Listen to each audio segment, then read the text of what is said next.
আসসালামু আলাইকুম। শখের বয়সে আমার ব্যাংকটা ভেঙে গেলাম। আমি এখন ঢাকা যাবো 2-3 দিন পরে। হাতে এক টাকাও নেই আমার, এই জন্য আমার ব্যাংকটা ভেঙে গেলাম।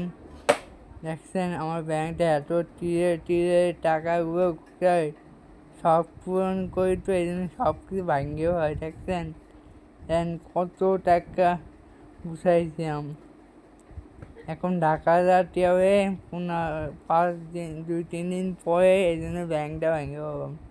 দেখছেন শখের বয়সে কত কিছু করি আমরা। দেখছেন এখন এই চারা গুনতেছি আমার, দেখেন কয় টাকা হয়। দেখছেন এই যে আমার মোট টাকা হয়েছে 1500 হয়েছে, বুঝছেন। এত কষ্ট এই টাকা গুছানো, এই কয় মাসে। দেখছেন এত টিরে টিরে করো আমরা। শখে শখে কোনো শখের কোনো দাম নয়। দেখছেন টাকা ভেঙে গেলাম ব্যাংকটা। আসসালামু আলাইকুম।